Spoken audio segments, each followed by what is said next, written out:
The term myth refers to stories that provide an explanation for things that people don't understand. Usually they sound pretty logical, and it can be very hard to determine what's true and what's false. There's a lot of energy-saving myths, and chances are you believe in some of them. We're busting myths today on Powerhouse.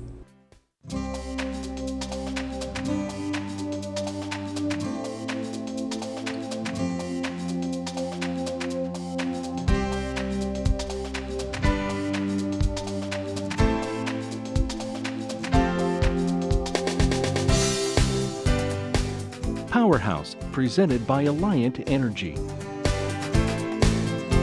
Alliant Energy, we're on for you.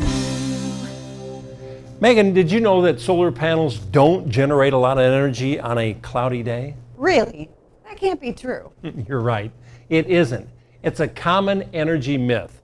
Solar panels generate energy no matter how many clouds in the sky. And that's because the panels don't require light intensity to generate electricity. They generate power with any type of light. And that's just one example of an energy-saving myth. Today we're going to break down some of the more common myths and show you the science behind it. Plus, we might end up saving you some energy. Let's get started.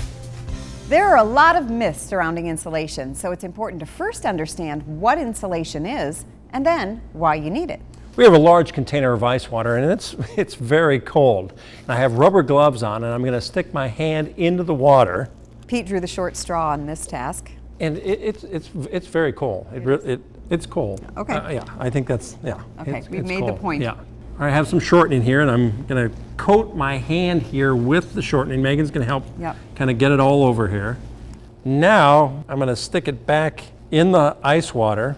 There you go. If you try this at home, make sure that you do have a glove on or a plastic bag or something like that, because the shortening can be really slimy and kind of gross. No, we did a pretty good job of covering my hand up, and there didn't get all completely covered, but it really isn't that bad. Because, you know, the shortening is acting like insulation and keeping the warmth in my hand and the cold of the ice out. That's exactly why polar bears and other animals that live in the Arctic can swim in this kind of water. They have layers of fat to insulate them.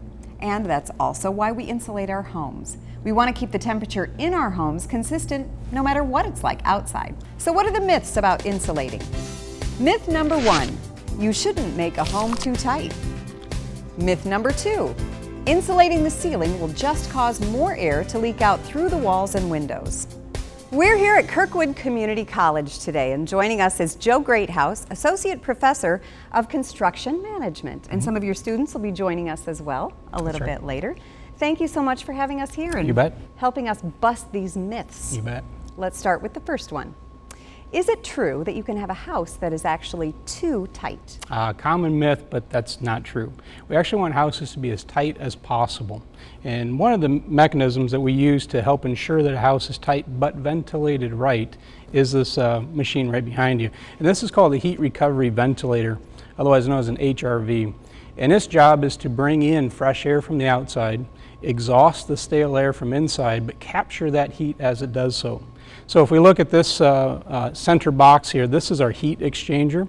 So as that cold air, if this is a winter day of 0-degree air outside, the cold air will come in, we will exhaust the 70-degree air that we've heated here, and they will cross paths inside this heat exchanger. They won't mix, so we don't mix the two air masses. We just pull the temperature from the 70-degree air onto the intake fresh air. So as that air comes across this is about 70% efficient. So the air coming in is approximately 50 degrees. Okay. Now, the second question that I have is, let's say that I insulate a certain part of my house. Is it true that it makes another part weaker and therefore I actually lose energy? It's a tough question. It depends upon the type of insulation material, but overall the answer is no. We do have a few samples here that we can go through that might help explain those different types of materials.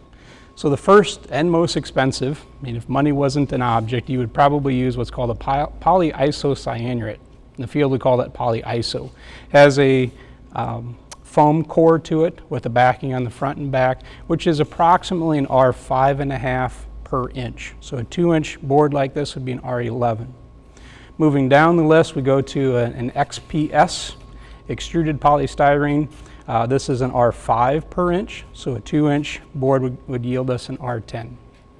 Does a great job air sealing, as well as this next product, which is a foam, sprayed foam application. This is an open cell, kind of a squishy feel to it, whereas this is a closed cell.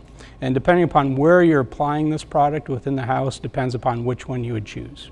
Next item would be an EPS, so this is expanded polystyrene, and this is an R3.5 per inch. Okay, so now we're going from most expensive down to Yep. the least expensive. This is something that looks very familiar to all Very of us. familiar, yep. So this is your fiberglass batt insulation. Comes in different widths. Is approximately an R3 per inch. Most homeowners feel like this is something they can accomplish. Very tricky though to make sure that it's installed properly. And the other disadvantage to this material is it does not provide an air barrier. Let's go over and meet with Tracy Grecian, who is one of your students.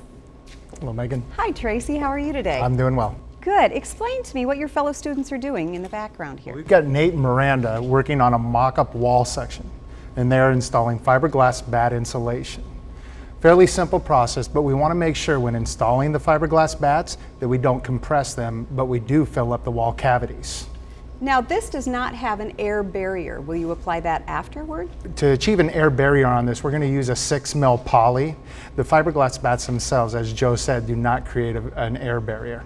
Okay. I noticed that all the students are wearing the appropriate gear today. Yep. When working with fiberglass batts, we want to make sure that we've got proper gloves, we've got a breathing mask, and we have eye protection as well. Great. Thanks. These are great tips. Thank you.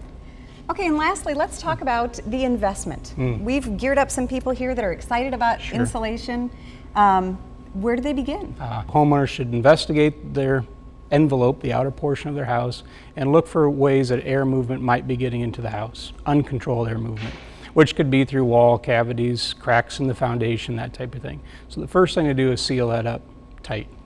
After that, then I would recommend starting with attic insulation. Make sure you have the appropriate amount there. Typically, we're in the Midwest in R50, give or take. And then after that, the next common area of efficiency progress would be rim joist, where it meets the exterior band joists of the house. So it's, if you're down in the basement, you look up where your floor joists are, that cavity right there where the floor joist meets the exterior framing. Great. And so anything that people can do is going to help them. It doesn't have to be all in one shot. They can take their time and slowly make the investment. Absolutely right. Thank you so much, Joe. You bet. For more information on insulation, you can go to our website at powerhousetv.com.